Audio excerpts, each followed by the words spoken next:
Paz na sua casa, irmãos. Como prometido, vamos dar início ao estudo das parábolas. Ter um conhecimento sobre as parábolas, que pouca gente prega isso, né? E são riquíssimas. O Messias usou muito porque está muito claro o que significa o reino e qual é a vontade do Pai para a nossa vida, né?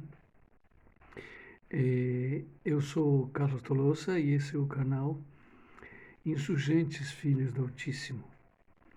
Se você quiser receber mais conteúdo desse aqui, e faz uma visitinha lá também, porque tem muito conteúdo lá. Se você gosta do evangelho puro e verdadeiro, sem influência institucional, você vai gostar muito de lá, tá bom?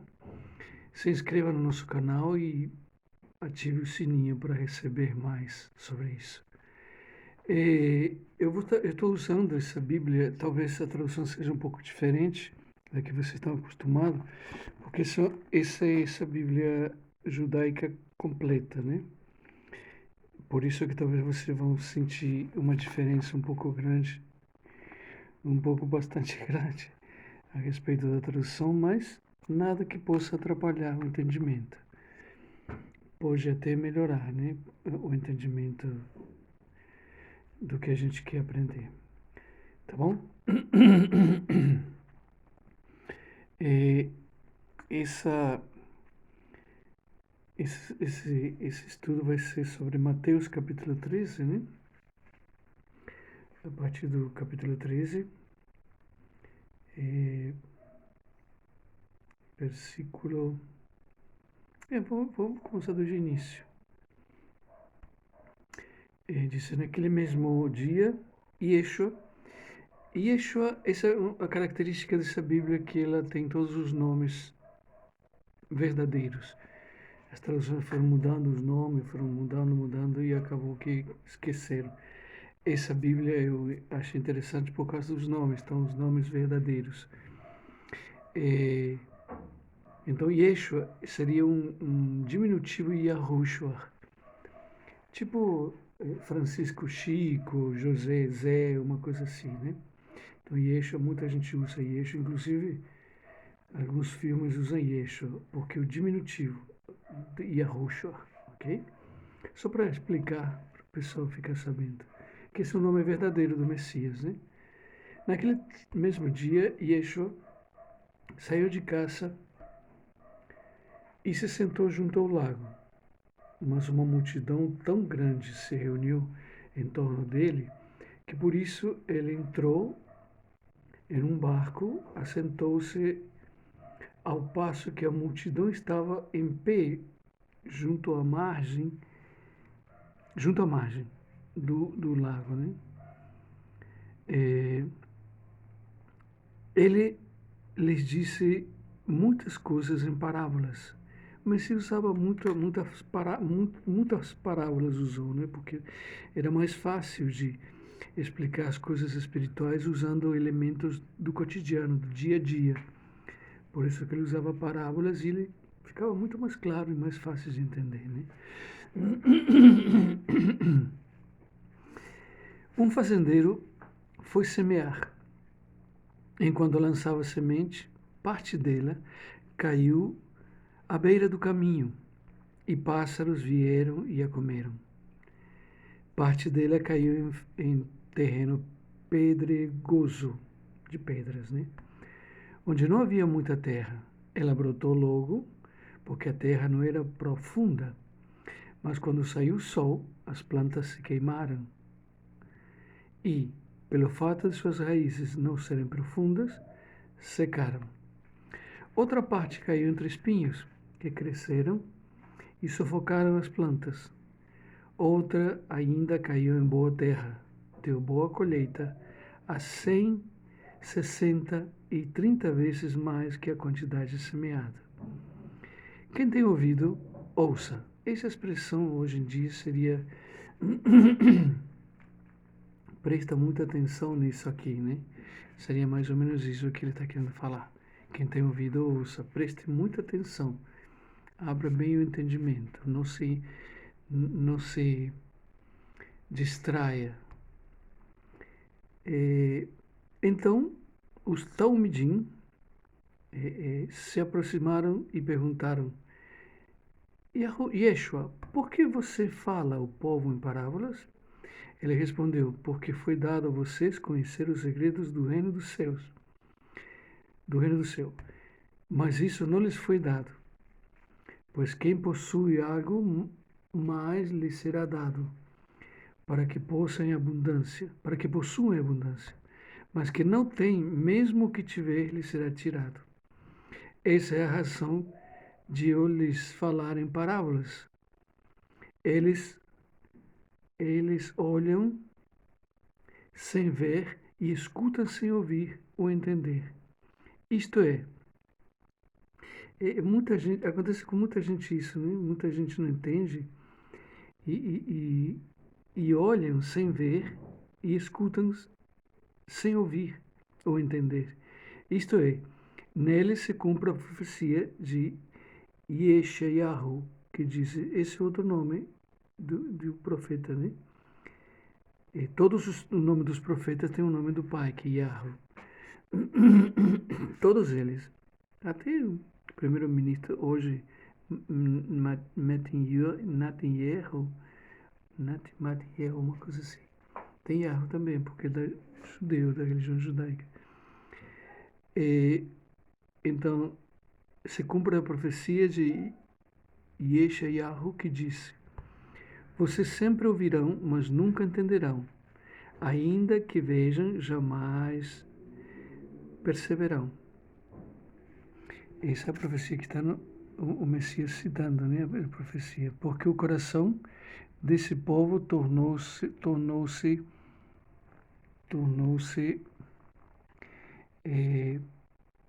insensível com seus ouvidos. Quase não ouvem e seus olhos estão fechados, para que não vejam com os olhos, ouçam com os ouvidos, entendam com o coração e façam chuvar para que eu os cure. Essa é a profecia que o Messias está falando, né? Ele falou sobre muitas pessoas que não entendem e justamente se cumprindo essa profecia, né? Qualquer dúvida também vocês deixem a sua perguntinha embaixo, que a gente vai tentar, em oração, perguntar ao Pai sobre isso, né? Vai esclarecer isso. Aí disse, mas vocês, quando abençoados, as traduções mais antigas, quando benditos, né? São seus olhos, quão benditos são seus olhos, porque veem, e seus ouvidos, porque ouvem. Sim, de fato, isso aí só acontece com o Santo Espírito do Pai, né? Se a gente não tiver o Santo Espírito, se o Pai não nos mostrar com o seu Espírito, a gente não entende nada. Olha e não enxerga, vê e, sabe, escuta e não ouve mesmo, né? Sim, de fato, eu digo que muitos profetas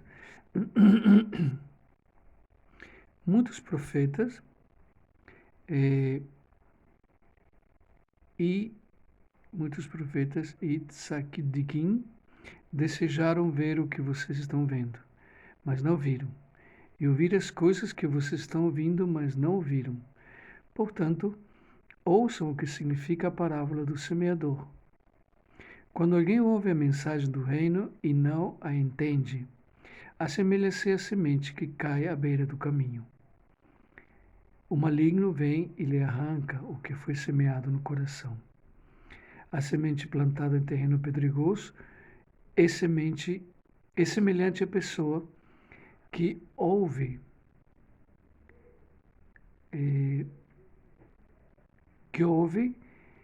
a mensagem e logo aceita com alegria, mas não possui raiz em si mesma, portanto permanece pouco tempo. Então logo surge algum problema ou perseguição por causa da mensagem, imediatamente a abandona. Quanto ao que foi semeado entre os espinhos, este é quem ouve a mensagem, mas a preocupação desta vida e o fascínio enganoso das riquezas o sufocam. tornando-o infrutífero.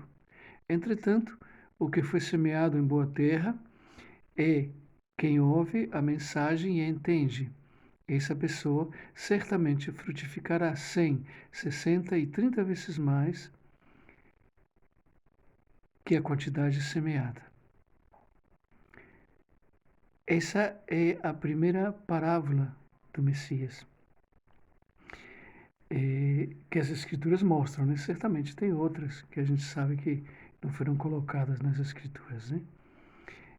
Porque quem fez a Bíblia, como a gente falou no vídeo anterior, foi a Bíblia é um compêndio de livros, né? 66 livros que foram escolhidos, vamos dizer assim, por Constantino no Conselho de Nicéia no ano 325, junto com a Igreja Católica.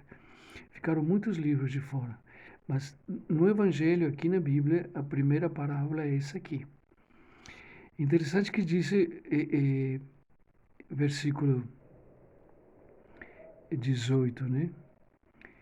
Portanto, ouçam o que significa a parábola do semeador. Quando alguém ouve a mensagem do reino e não entende, assemelha-se à semente que cai à beira do caminho.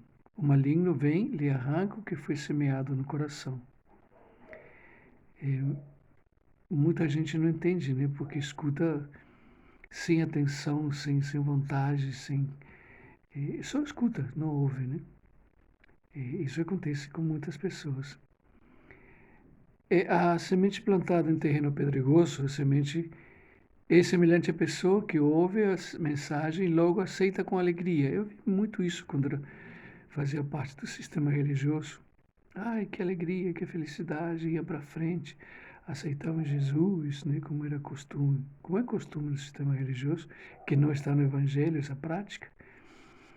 E disse, mas não possui raiz em si mesma, portanto, permanece pouco tempo, tão logo surge algum problema ou perseguição por causa da mensagem, imediatamente abandona. Tem muita gente assim, né? Quanto ao que foi semeado entre os espinhos, este é que ouve a mensagem, mas a preocupação desta vida, o fascínio enganoso das riquezas o sufocam, tornando-o infrutífera. Muita gente aceita a mensagem e começa a ganhar dinheiro. A própria religião ensina dinheiro, né? O próprio John Wesley, fundador da Igreja Metodista, dizia: trabalhe muito, ganhe muito e traga muito dinheiro para a igreja. Imagina a ideia deles, né? Então, muita gente se perde atrás de riquezas, atrás de trabalhos, atrás de conseguir coisas. Vi muito isso também no sistema religioso. Muita gente se perde, né? Entretanto, versículo 23, o que foi semeado em boa terra é quem ouve a mensagem. Isso é muito lindo, né? E a entende.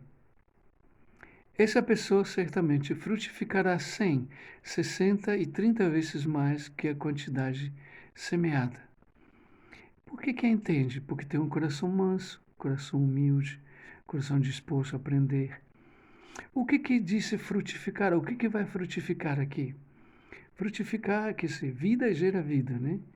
Se realmente a pessoa é convertida de verdade, se é uma nova criatura, é uma nova vida. E vida gera vida. Então, o que vai frutificar? Frutos são almas, são pessoas, são atitudes, são respostas, são decisões, né? Principalmente pessoas. Uma ovelha que é saudável, ela gera filhotes. Está sempre parindo, sempre ganhando filhotinhos, né?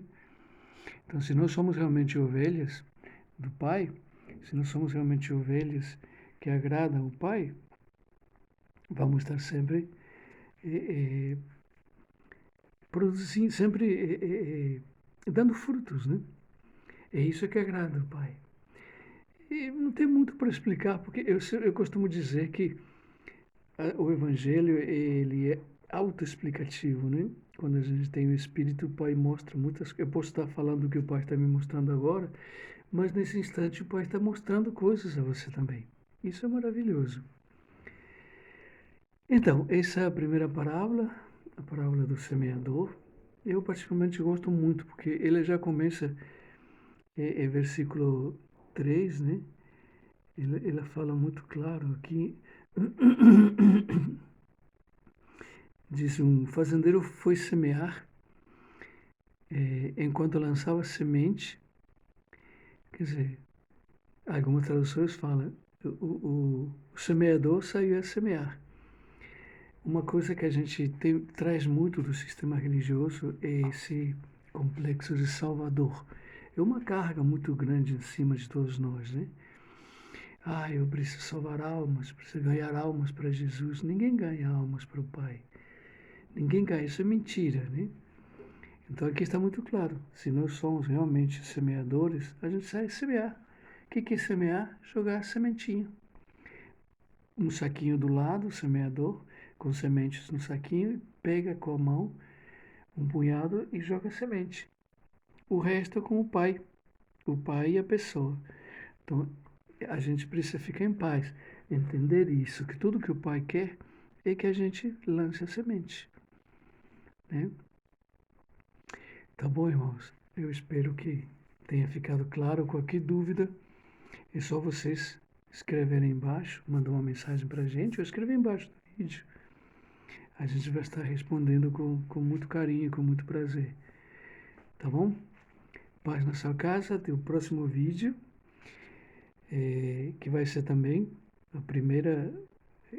Alguns exegetas, estudiosos, dizem que essa outra é a primeira, mas para a gente tanto faz, né?